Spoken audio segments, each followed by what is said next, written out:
இது 1/4 லிட்ரு பால் வாங்கினேங்க. அதை சூடு பண்ணி வச்சுட்டு குடிக்க மறந்துட்டேன்.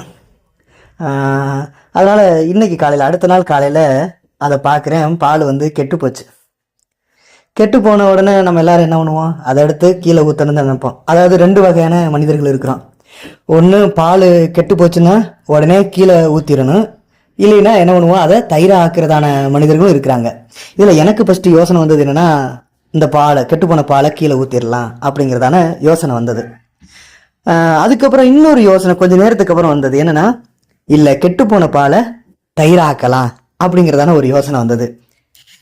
அப்போ தான் நான் ரொம்ப உணர்ந்தேன், இப்போ நம்ம கெட்டு போயிட்டோம்னா, மனுஷனாகி நம்மளும் கெட்டு போயிட்டோம்னா உடனே இந்த உலகம் என்ன பண்ணுது, நம்மளை தள்ளி விட்டுறது, கீழே பாலை ஊற்றுறது போல் ஊற்றி விட்டுருது, நம்மளை வெறுத்தும் தள்ளி விடுறது, ஒதுக்கி வச்சிருது. ஆனால் தேவன் கெட்டுப்போன மனிதர்களாகி நம்மளை என்ன பண்ணுறாருன்னா எடுத்து பயன்படுத்துகிறாரு.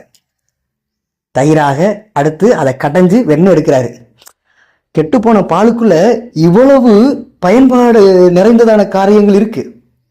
கெட்டுப்போன பாலுக்குள்ள இவ்வளவு பயன்பாடு உள்ளதான காரியங்கள் இருக்கு. ஆனா மனிதனுடைய பார்வையில் அப்படி தெரியாது. அவன் கெட்டு போயிட்டானா அவ்வளவுதான், அவனுக்கு ஒரு முத்திரை குத்தி அவனை ஒதுக்கி வச்சிடும். ஆனா தேவன் என்ன பண்றாரு, கெட்டுப்போன மனிதர்களை எடுத்து பயன்படுத்துறாரு. இந்த இடத்துல நான் இந்த கெட்டுப்போன பாலை கீழே ஊத்திருந்தேன்னு வச்சுக்கோங்களேன், நான் தயிரை வேஸ்ட் பண்ணியிருப்பேன். இன்னைக்கு இதை நான் வேஸ்ட் பண்ணாம என்ன பண்ணியிருக்கிறேன், தயிரா ஆக்கி வச்சிருக்கிறேன்.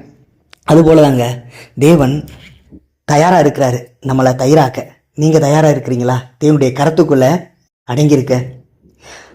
கெட்டு போயிட்டோம் சொல்லிட்டு யாரும் வருத்தப்பட வேணாம். கெட்டு போனவங்களை தான் அவர் பயன்படுத்த ஆயத்தமா இருக்கிறாரு. ஏன்னா நீங்க அவருடைய படைப்பு. இன்னொன்று, உங்களை புதுமையாக்குறாரு. அது ருசியுள்ள ஒரு பதார்த்தம் உங்களை ஆக்குறாரு. அதுக்காக காத்திருக்கிறாரு. யாராவது நான் கெட்டு போயிட்டேன் அப்படின்னு சொல்லி சோர்ந்து போயிட வேணாம்.